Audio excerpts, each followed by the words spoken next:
Sup you beautiful people. Hope you've had a fantastic day. Welcome back to another new episode of What If Naruto Was a Sage Among Wizards. If you guys enjoyed this what if, comment down below and let me know.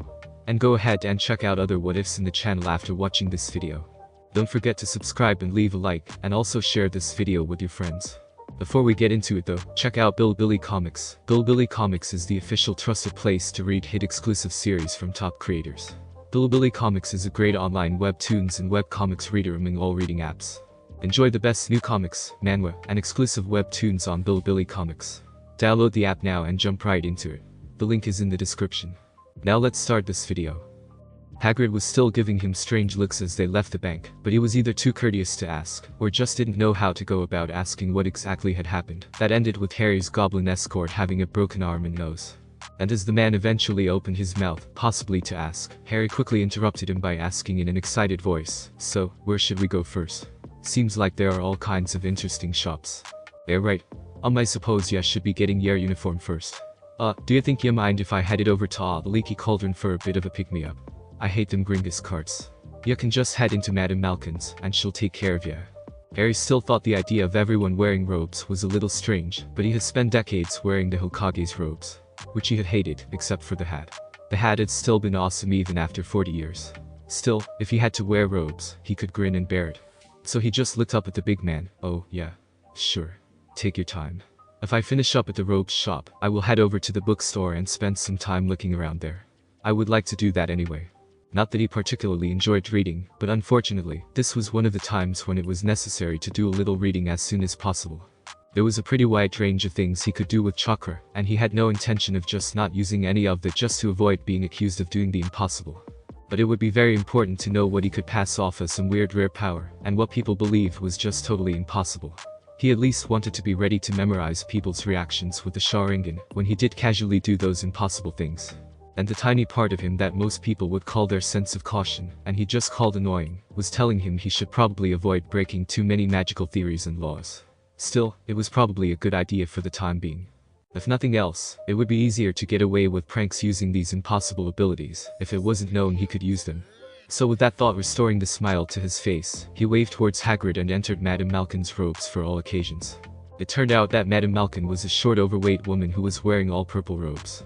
It made him question if coming to her for any sort of fashion advice was a good idea, but given what he had seen from other wizards in Diagon Alley so far, maybe something like this was required to fit in. Perhaps he could convince her that orange robes were the way to go. These might be the first people he could find that might actually agree with him that clothes should be made in such an awesome color. But eventually his fantasies were interrupted by the woman in front of him. "Hogwarts, dear.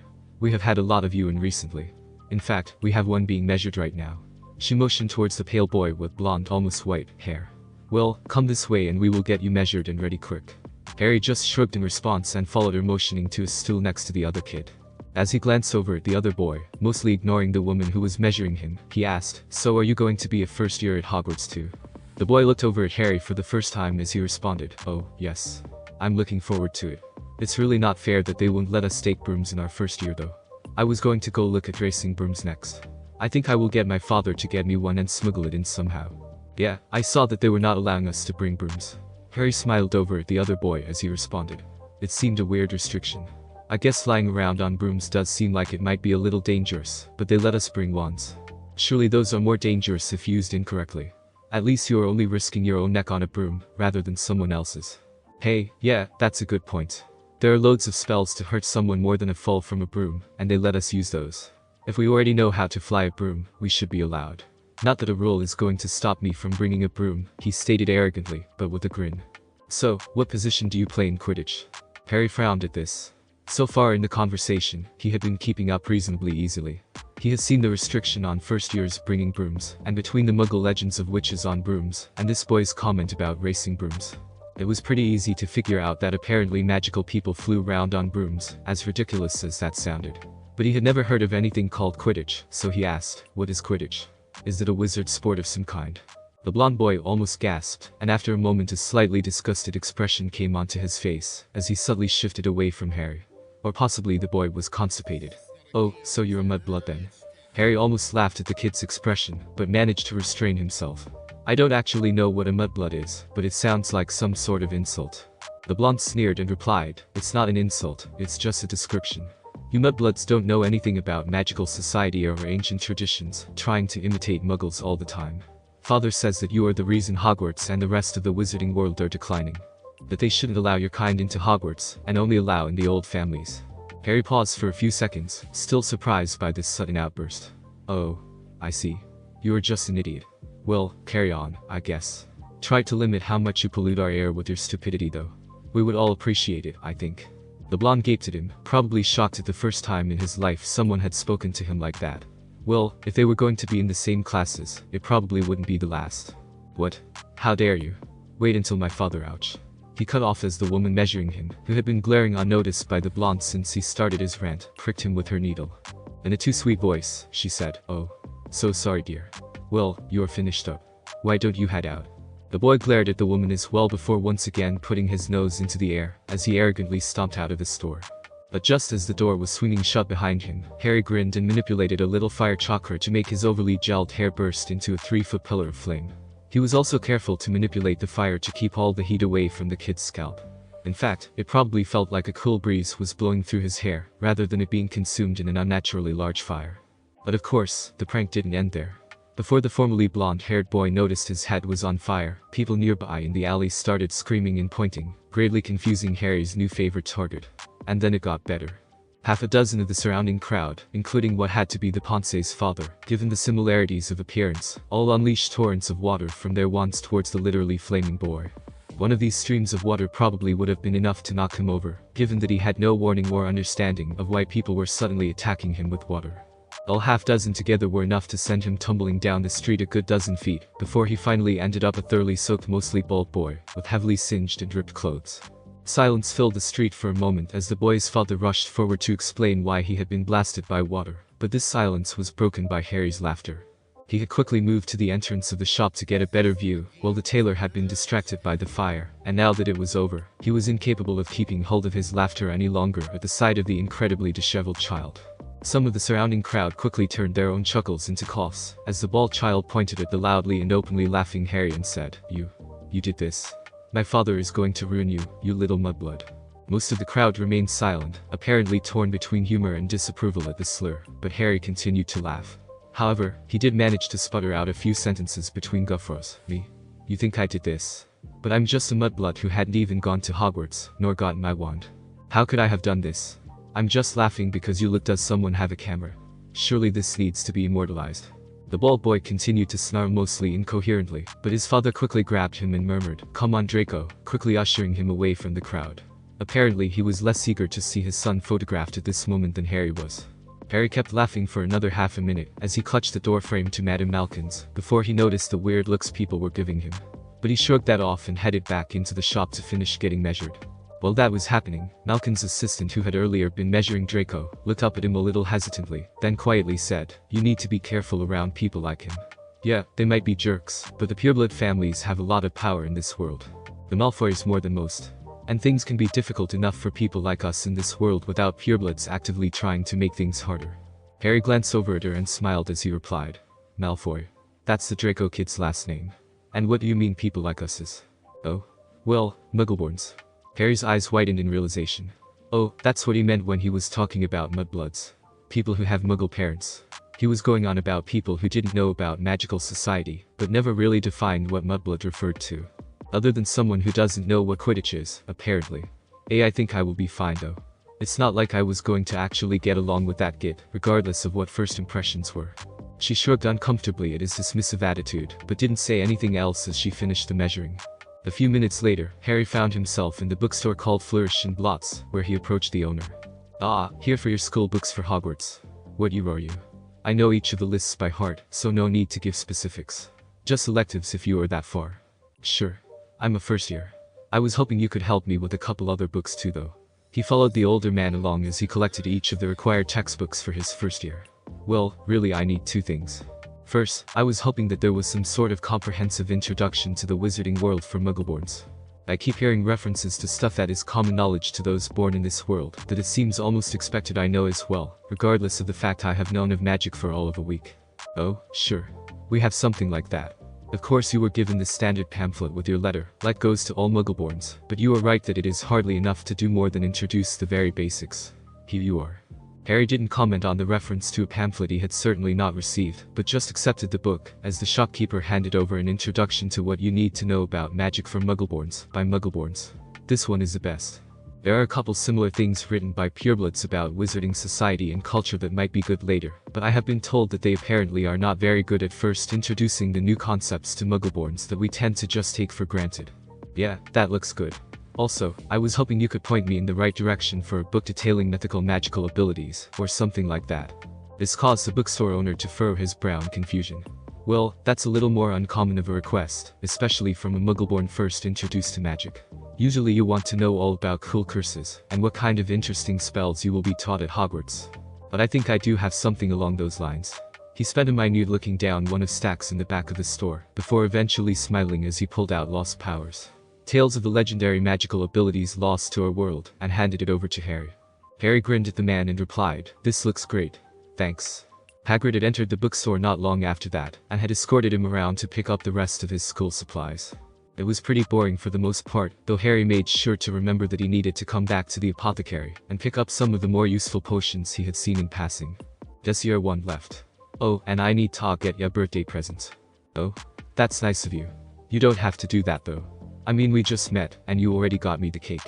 Oh, well, I know I don't have to, but I was friends with your mum and dad, and I wish I had been able to get your presents every birthday. I know how about a pet. You're allowed to bring a toad, a cat, or an owl. An owl is best though. Useful, cause they can carry mail, and they mostly look after themselves. Harry was a little skeptical though. After all, he could teleport wherever he wanted, and so could wizards from what he had seen. What was the point of mail at all? Well, I guess. An owl seems kind of boring though. Can't I get something interesting like a dragon or direwolf? Do those actually exist? Hagrid got a giant smile at that comment, though the smile mostly faded away after a few moments. Well, I would love to help you out in that, but dragons and direwolves are a little misunderstood by the Ministry. Dragons are illegal to own except by licensed dragon reserves. And direwolves have been mostly hunted into extinction. At this point, Hagrid's eyes started to become a little watery, and he started sniffing loudly. I would love to have one myself. Especially a dragon. It's always been a dream of mine. But a nice direwolf pack would be great too. Ha, that's too bad. Well, if all the interesting pets are controlled by the Ministry, I suppose an owl would be nice too in case I need to send a letter for some reason, I guess. They ended up settling on a pure white snowy owl which seemed to like him. It did take a while to name the thing something that she didn't immediately reject though. It was actually kind of strange to watch the bird turn its beak away at each name offered, before it eventually nodded at Hagrid's suggestion of Hedwig, who was apparently someone from magical history. Certainly it wasn't behavior Harry was used to from birds, not even those well trained to carry messages. He had at first thought that something magical was done to the owls to make them much more intelligent, but Hagrid denied this. According to him, there were a few spells cast on the birds to improve their ability to carry letters and find the correct recipient, but nothing that would make it act like this. Harry just shrugged and told Hedwig that he was very impressed with her intelligence. He didn't want to spend a lot of time on it though, because it was time for him to get his wand, which he had been looking forward to. And so they entered a store with a sign which read Ollivander's. Makers of fine wands since 382 BC. It probably said something about him that his immediate reaction to seeing the sign was to lay Genjutsu on it, which changed it to read Ollivander's. Masturbators of fine wands since 382 BC as he walked in. He might have 2 centuries of experience, but if he was going to be forced to live as a kid again, he was at least going to enjoy the benefits of being allowed to be immature. The inside of the shop was very dim and filled with tight rows of stacks of small, narrow boxes which he assumed held wands. The shop also held a creepy old man under some kind of invisibility magic. It was a pretty good spell too, and Harry might have missed him if it were not for the Sharingan's ability to see the magic of the spell. It seemed like this Ollivander liked scaring people, or possibly just deliberately being weird. So when he dropped his invisibility spell and greeted him, Harry just grinned at the man, and replied, "Hello Mr. Ollivander. I'm here to get my wand." If Ollivander was surprised that Harry hadn't jumped at his appearance like Hagrid did, he concealed it well, only giving a small twitch of one eyebrow. "Ah yes, well I thought I would be seeing you soon, Mr. Potter. You have your mother's eyes. It seems only yesterday she was in here herself, buying her first wand. 10¼ inches, swishy, made of willow. Nice wand for charm work. Your father, on the other hand, favored a mahogany wand. 11 inches. Pliable. A little more power, and excellent for transfigurations. Though of course it is the wand that chooses the wizard. By this point Ollivander had approached so close that his face was almost touching Harry's. Yes, his new sign out front would probably get him in trouble if he acted this way all the time. Maybe that would teach him to tone the creepiness way down. So, that's nice about my parents, but can I get my wand now? Ah yes. The man gave another of his odd smiles with his glinting silver eyes, as he pulled out a tape measure. Which is your wand arm? Well, I'm right-handed, if that's what you mean. After the apparently magical tape measure took a number of measurements from him, many of which couldn't possibly be relevant, Ollivander finally started to hand him wands, and asked that he wave them, all of which seemed to produce none of the results the man was looking for. This went on for about half an hour before Ollivander finally muttered to himself, tricky customer, I see. Well, we may as well try it. Holly and phoenix feather, an odd combination, but it might just work for you. 11 inches, nice and supple. Harry shrugged and grabbed the wand from Ollivander, much like so many others' attempts. It was at that point that things deviated sharply from how they had gone before. While he had been testing wands, he had asked Ollivander what exactly was supposed to happen. The man had claimed that the reaction differed a little with each wand and each customer, but that generally sparks or an aura, or sometimes music appeared. This was not what happened when Harry waved the Holly and Phoenix wand. Instead, it exploded. It didn't make something in front of it explode. Well, yes. It did that too, but more importantly to Harry is that the wand itself ignited into a fireball while in his hand, along with everything for about 10 feet in front of the wand. Harry rapidly channeled chakra into the limb to reinforce it, preventing more than his skin and a bit of the muscle in his hand from being burned away. Luckily, though the fire had burned fairly hot, it had been very brief before the wand itself was consumed in flames, leaving only ashes to fall away from Harry's hand. A few of the smaller bones in his hand were also broken from the force of the explosion, even with chakra reinforcement, but Harry wasn't too concerned about that. As long as none of his hand was actually blown off, he should regenerate fast enough to cover it up. In fact, given the fact that Ollivander had leaped out of the way at the last moment, but still been caught in the edges of the flames, he wouldn't really need to make any distractions at all. Hagrid tried to rush over to ask if he was okay, but Harry just waved him away with his left hand, and told him to go check on Ollivander. By the time Ollivander had been able to extinguish the smoldering of his robes and cast a few minor healing spells on his own burns, Harry was able to remove his once again whole right hand from where he had hidden it in his robes. So, I assume that wasn't normal. Sorry about all your wands too. Harry pointed over one of the large stacks of wand boxes, which had been more or less consumed at the explosion. Oh my. How interesting. No, not to worry, Mr. Potter.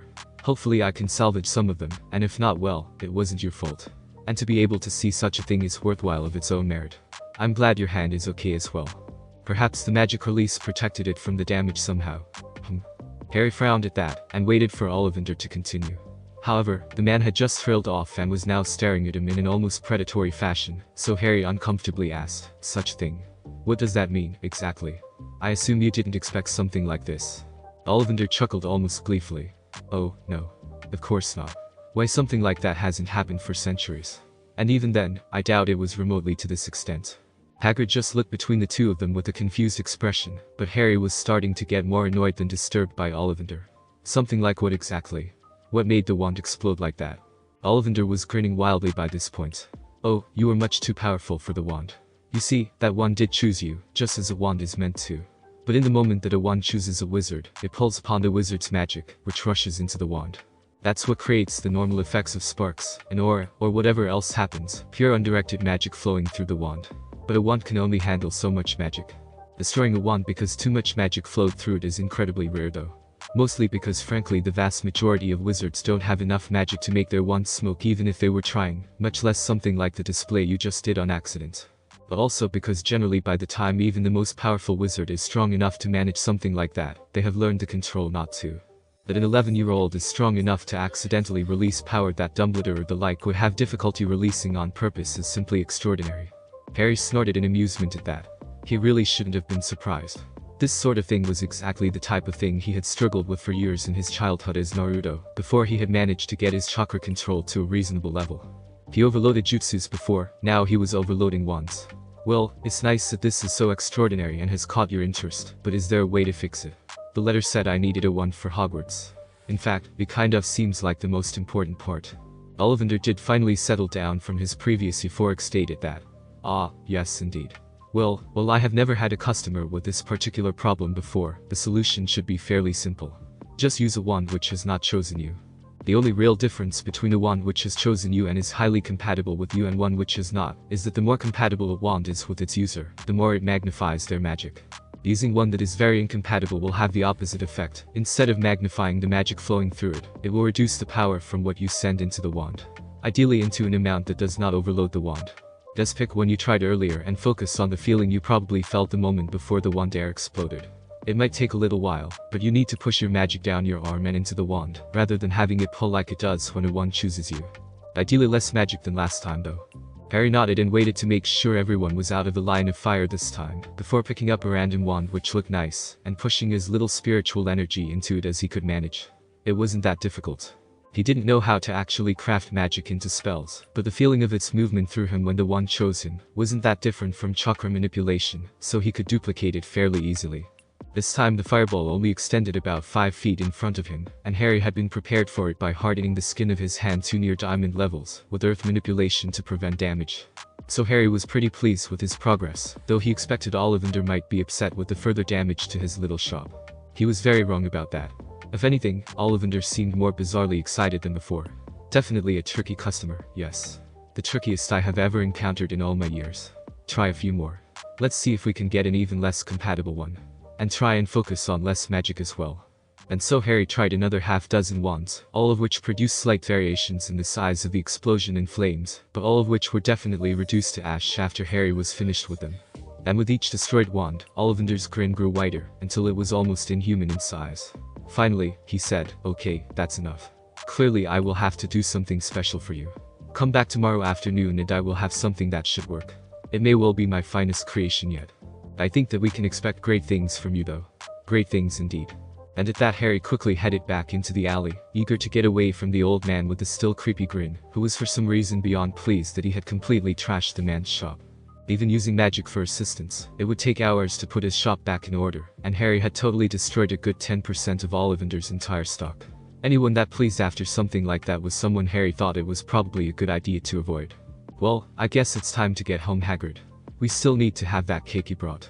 He grinned brightly at the large man, who smiled more tentatively back at him.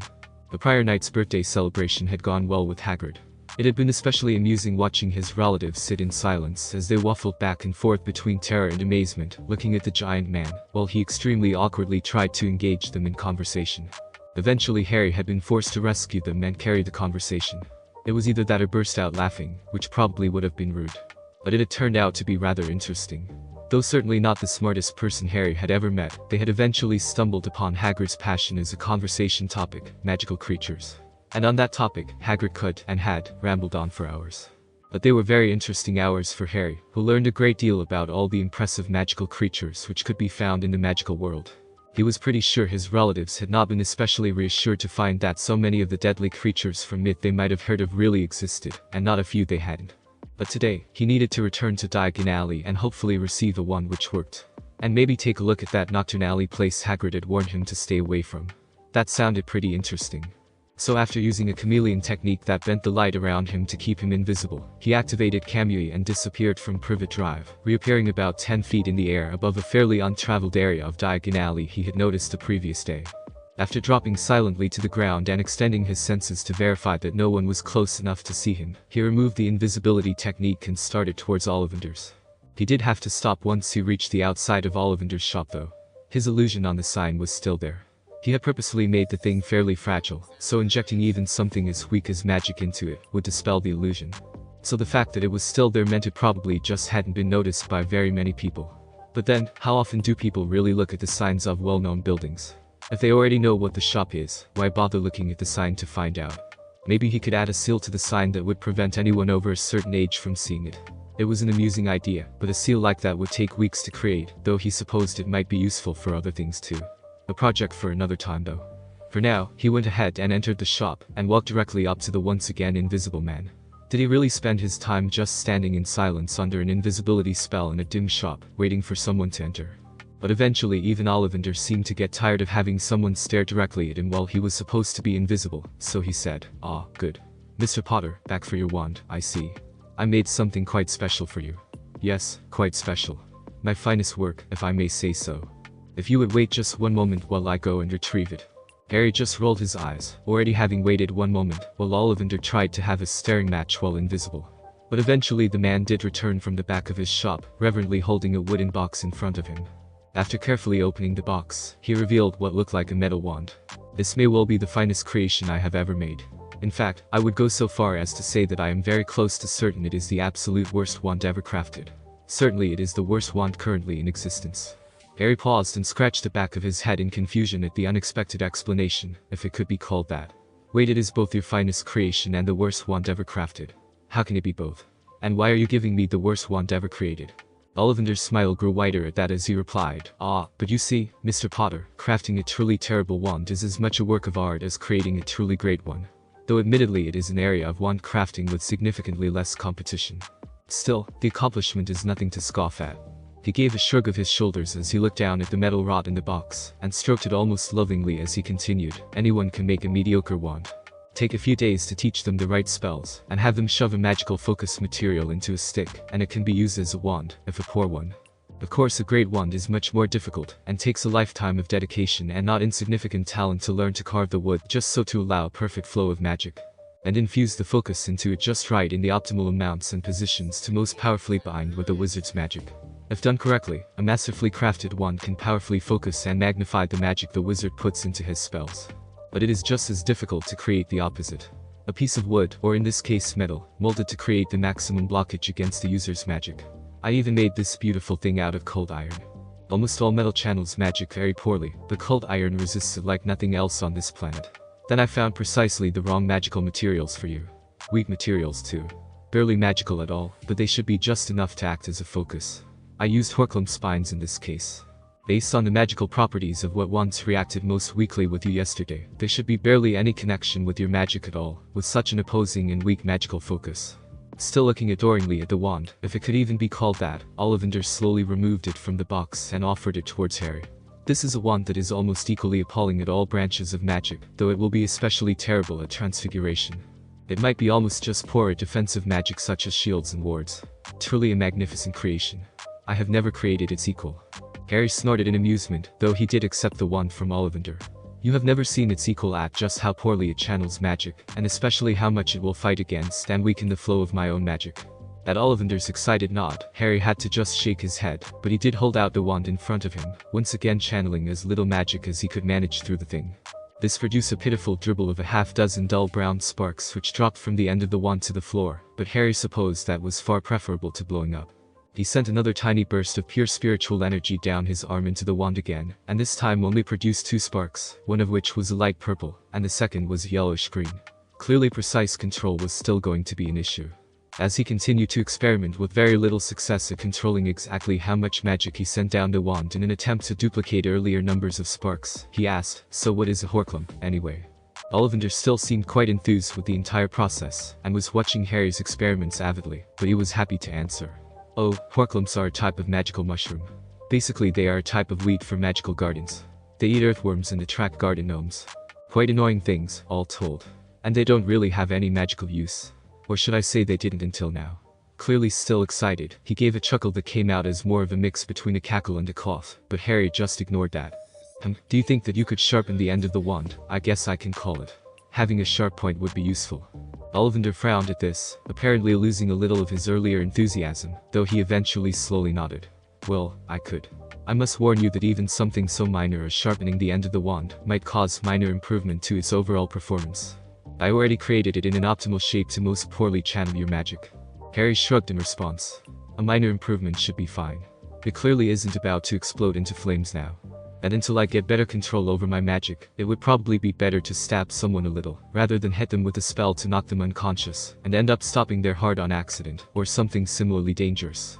Ollivander eventually nodded, though he clearly wasn't happy about lessening this wand's claim to the title of worst wand ever created. I suppose so. And eventually, as your control over your magic improves, we might be able to upgrade you to a new wand as well. Give it a few years, and I could probably make something similar with the hoof shavings of a winged horse.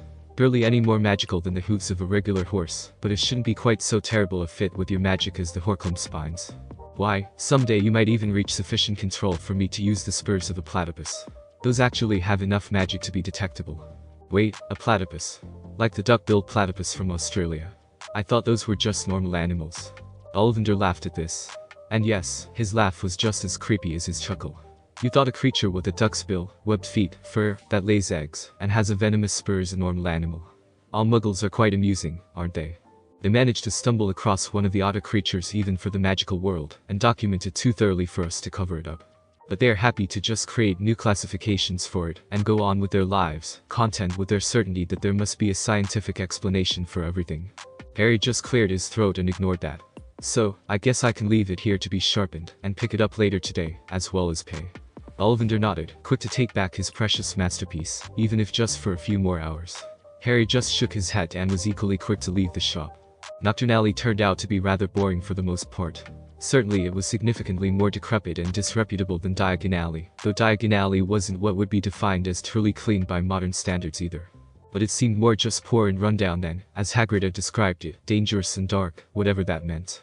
Harry had spent the last half an hour wandering into various shops and looking around, but though he had seen a few cursed items that sounded kind of interesting based on the shop owner's descriptions, most of the shops just seemed to be filled with random junk. What was the point of buying shrunken heads or human finger bones? He sort of understood how some people like to take trophies of defeated enemies, though it was never something he had been interested in. But why get such things from someone who they had never even met, and most likely just came from some midnight grave robbing? Maybe they were useful as components to some sort of magical spell or something. Honestly, based on the meandering and generally unhelpful descriptions given by the shop owners, he was pretty sure they were mostly just there to provide atmosphere. Though why someone would actively want an atmosphere like that was beyond him. And again, this was a culture that saw the filthy and practically falling apart Leaky Cauldron as a good first impression into the world of magic, so what did he know? Regardless, it was a rather boring trip, or it was until a group of 4 men in somewhat worn robes started following him. Not that a mugging, or whatever they wanted rated as particularly interesting for Harry, but he was curious enough to walk to a narrow and out-of-the-way alleyway between 2 shops he had passed earlier to see what they wanted. After turning around to face the 4 who crowded into the entrance of the alley behind him, Harry asked, "So, why are you following me?" The 4 men glanced at each other, probably a little unnerved that an 11-year-old kid was confronting them by himself in the middle of Nocturne Alley with such confidence, but they gathered courage from the other's presence after a few seconds. All 4 pulling out their wands might have also had something to do with their increased confidence. One of them then nudged the man closest to the entrance to the alley, who cast some kind of barrier around the alley. Harry could have torn the magic apart with his chakra as it was being cast, but it didn't seem to do anything directly to him. Which meant it probably silenced noises from the alley or just kept someone from noticing anything going on inside the barrier. Assuming that was the case, it would benefit Harry more than not, so he left it for now. Once the man in the back finished whatever the spell was, he nodded to the others, prompting the man in the front and the apparent leader to speak to Harry. "You are Harry Potter, then? The boy who lived? You don't look like much." He spoke with a heavy sneer, clearly trying to emphasize his disdain and try and be as intimidating as possible. If that was his goal, he was doing a poor job of it, but then again, Harry's views of what was intimidating did set the bar a little higher than most. "Yeah, that's me. Did you want an autograph or something? I have got to say, this isn't really the most polite way of asking. I guess I do appreciate the discretion though. If you had come up to me in the middle of the street, everyone would have been swarming me again once they heard you call me Harry Potter. How did you know who I am anyway though? Pretty much everyone recently hasn't been able to tell when they see me." Harry had to force himself to keep a straight face, as the thugs got more and more annoyed at Harry, not even seeming to notice their attempts at intimidation, but he did finally manage to keep himself under control. "We were given a description. We don't want your autograph though, kid. We were told that you had withdrawn about 100,000 galleons from Gringotts. Take us to the money and no one has to get hurt." Harry had to muffle a curse as the leader of the thugs talked. "Wait, let me guess. The goblins told you. I really should have known. They didn't stop at just making it illegal for anyone else to run a bank. No, that would encourage a lot of people to keep their own money safe. But quietly hand out lists of exactly who doesn't have their money defended by the goblins, and it becomes unsafe to keep your money anywhere else, regardless of any fees. Or better yet, sell that information to thieves that pay to force everyone to become your customer, while technically avoiding becoming thieves themselves." Harry shook his head, growing more annoyed with the goblins the more he learned. "You know, you are just helping the goblins when you do this sort of thing. You are just doing their work for them. Do you enjoy being the toadies for a bunch of honorless goblins?" Harry still showed no fear at all as he spoke. He sounded, if anything, slightly annoyed, which seemed to anger the muggers. "We don't care, kid. Just give us the money right now, or bad stuff will happen to you. You are all alone now. No Dumbledore to come in and save you." Harry snorted in amusement, though he did wonder why they thought he would look to Dumbledore to save him. He has seen the man exactly once in his life on the night he was left with the Dursleys. Well, whatever. I'm not going to give you my money, so I guess you had better do whatever bad stuff you have planned. Did you even plan that far ahead? Surely you could have said something a little more specific than bad stuff is so. You sure you want to do that to the boy who lived though? I'm pretty sure people won't be happy with you torturing and possibly killing me. Though I have seen your faces now. Do you intend to call me afterwards anyway to make sure I can't identify you? The leader of the group, or Thug 1 in Harry's mind, replied, no, we are going to memory charm you after we are done. So you get out of this alive and unharmed, as long as you just give us what we want. But if you don't, you might wake up missing a few fingers and you gold. You won't remember us, but I'm pretty sure you will wish you had just gone along with it. And who cares what people think? 100,000 galleons is enough to take us to somewhere they have never even heard of Harry Potter. Now quit trying to talk us out of it and take us to your money or we start the hurting you part. Harry just gave an exaggerated and uncaring shrug, clearly still unwilling to give up his gold. Harry's dilemma at the moment was what he should do with these men. Defeating them would be easy enough, but he would prefer not to reveal more than necessary to people who were effectively working for the goblins. He was beginning to think that the goblins would be a bigger problem in the future than he had anticipated, so best to deny them significant further information. His response was also largely dependent on what exactly these men were actually willing to do to him. Just threatening him was worth some bruises and a few hours of unconsciousness. Maybe a broken bone or two. But if they were really willing to follow through with their threats, well, that escalated things. So Harry was ready when Thug 1 hesitated for only a moment before yelling out Crucio, and unleashed a red bolt of light from the end of his wand. He had no idea what would happen if that particular piece of magic hit him, but he assumed it would be bad. Still, it seemed best to find out so he would have a better idea of what appropriate retaliation would be. So rather than immediately attacking them or even dodging, he quickly used a body replacement technique to switch himself with Thug 2, while simultaneously using a transformation technique to take on the appearance of Thug 2, and laying an illusion on the other thugs to make Thug 2 look like him. It turned out that the spell Thug 1 had used was some kind of torture magic, since Thug 2 immediately fell over and started writhing and screaming on the ground. The magic appeared to be quite effective though. He hasn't heard screams like that since Anko had retired late in his time as Hokage. But Harry just continued to quietly watch from beside Thug 1, as the man tortured Thug 2, under the incorrect belief he was torturing Harry. Still, after about 10 seconds, Harry was beginning to think that he should step in and stop the spell. Torture was necessary at times, and a little pain could be useful in making sure people remembered that attacking him was a very bad idea. But even if the spell was what they had planned for him, it seemed a little excessive, especially since the one receiving the pain wasn't the one who tried to attack him, directly anyway. But before he could intervene, Thug 1 released the spell and while panting slightly asked, now, you want to tell us where the gold is, or do you want more? Harry put his hand on Thug 1's shoulder and released the illusion and transformation techniques as he replied, well, I'm still not going to give you your money, but I'm pretty sure your friend doesn't want more. As both the leader and the other two behind Harry gaped at him, Harry didn't wait for a response. These men had tried to torture him, and he couldn't just let that go. Well, he could, but given that these men had made sure that no one had seen them enter with Harry, he could safely do something about it without anyone finding out he was responsible. So he lashed out, breaking Thug 1's forearm to make him drop his wand, and creating twin small fireballs, which he spat at the other two standing men's wands. If it burned their hands a little as well as destroying their wands, well, they really shouldn't be party to torturing children. Once all four were disabled, at least for the moment, he grabbed two by the arms and activated Horatian. As teleportation techniques went, he overall preferred Kamui because of its versatility. He could go anywhere with it, while Horatian required a seal to have been placed at the target location, in order to allow for teleportation. But if that marker was placed, Horatian was superior in every way as far as actual teleportation went. Unlike Kamui, which took something like 1/10 of a second for him to leave reality and re-enter, even a well-known target location, and slightly longer for somewhere he didn't know well, Horatian was truly instantaneous. And more importantly, Kamui gave no sense of what was around the location he was teleporting into, so it took a precious few fractions of a second to get his bearings. But from the moment he locked onto the Horatian seal he was going to teleport to, he had an innate knowledge of everything within about 10 feet of that seal. And he could teleport into anywhere within that 10 feet in any position he wanted, including directly behind an enemy's back with a blade already thrusting forward. It made Horatian an incredibly deadly combat technique, but far less useful for general traveling, since he didn't like to just scatter seals everywhere he went. But in this case, he was taking these men to the prison he had prepared a little under 4 years ago, so he had the seals already placed. The prison was an exact duplicate of a structure and set of seals he had created during his life as Naruto, after a prison break in Konoha had left a dozen ninja dead, and twice that number of prisoners free. So he had created a prison without any of the weakness of the old one, namely the guards.